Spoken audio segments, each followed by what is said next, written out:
Okay, so this is another quick video that was actually unplanned. I was actually done for today, but then I came across a clip and it caught my attention. So the question is, how can you tell when people have corroborated on their statements?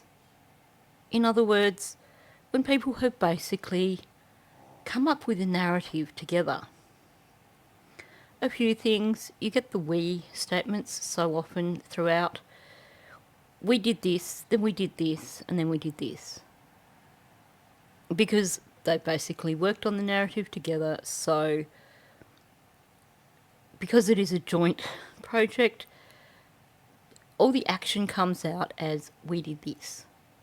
And I've discussed this previously in another video where I was talking about Malaya, where she used we through most of her interview.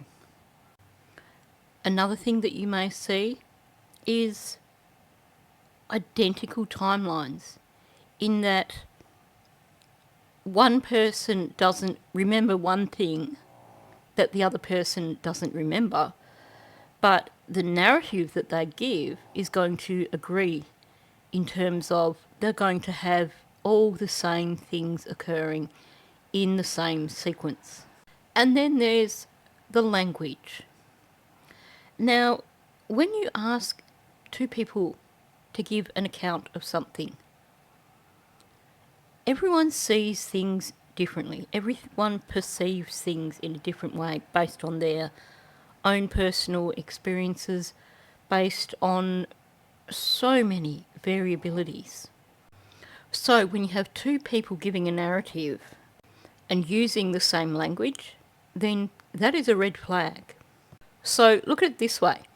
The average adult has a passive vocabulary of around 40,000 to 50,000 words. What do I mean by passive? That means that includes words that they understand but they may not necessarily use. In terms of an active vocabulary, words that they do use, then that's still around 20 to 30,000 words. Now, when you consider that, if we look specifically at adjectives, which are your noun modifiers, then they are going to make up a significant portion of those 20,000 to 30,000 words. You're not going to be limited to one word to describe how wet something is.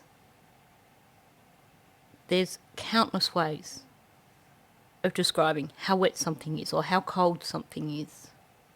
So when people start using the same words, you need to pay attention. So in the video that I've just finished uploading that is currently processing, I was talking about a statement made by Malaya. And I'm going to come back to that. But while that was processing, I was queuing up clips for videos for tomorrow. And I was going through an early interview with Daniel that I hadn't actually picked up on. Well, I think I heard it on Plunder's channel when I first heard about this case. But when I was searching for Daniel's interviews, this one didn't come up for me. And yet I stumbled on it again just recently. And I was going to break it up and talk about it. So I was queuing up one portion of that. And something Daniel said stood out to me. So I'm going to play that for you. I know they took their boots. That's pink boots for Lily, blue boots for Jack with dinosaurs on them. Lily had her backpack with white, and it was white with strawberries on it. I imagine now if they're in the woods that it'd be probably brown, but I don't see them carrying their backpack. I don't see them keeping a pull-up one for that long after it got soaked from the very first day. Okay, so I have spoken at length about the number of times Daniel, Janie and Malaya make references to water or being wet or something like that. So I'm not going to go into that in depth. But here is this statement from Daniel, one of the really early statements that seems to have got lost. And he's talking about the kids took their boots, Lily had her backpack, which probably got brown if they were in the woods, which stood out to me, but I'm going to cover that in another video. There's actually a heck of a lot in this statement that I want to address, but that's not for this video. And then he says, I don't see them carrying their backpack. I don't see them keeping a pull-up on for that long after it got soaked from the very first day. So yes, there's your water reference again. The pull-up got soaked, the bag got soaked. The bag was probably brown, as in muddy, soggy and muddy. But notice the way he worded it after it got soaked from the very first day. Well, if you just watched my previous video, that's going to ring a bell.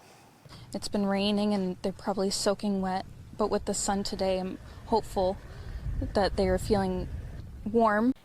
So this isn't the only time that they have used or near identical language. But this one, of course, stood out to me because it is, again, referencing water, referencing getting wet. And like I said in the video where I was just talking about Malaya's comment here, when you refer to something becoming soaked, there is that notion of it actually being immersed in water. When something is soaked, that means the water has gone right through it. It's gone into every single fibre, which occurs when you soak it in water, as in you immerse it in water. Maybe it's a coincidence, but when you look at how similar their stories were at the very beginning, it certainly makes me raise an eyebrow. It certainly makes me want to question the pair of them.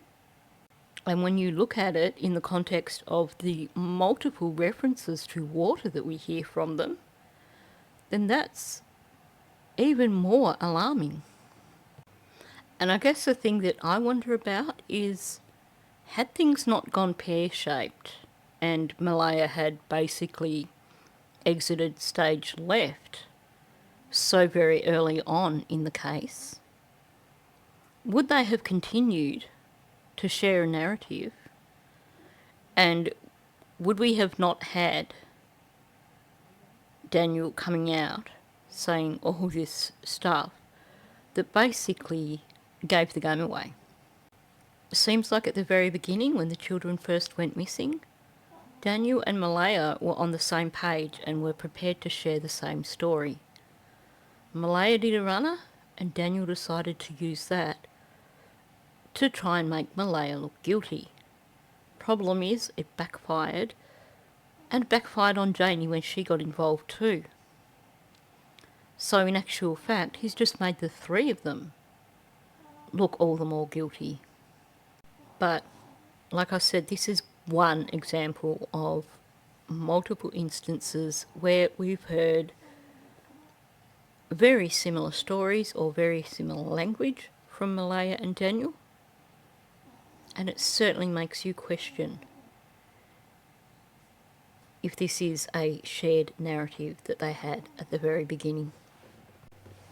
And given the number of water references, to hear them both referring to either the children or their clothing being soaked, that to me is definitely a huge red flag.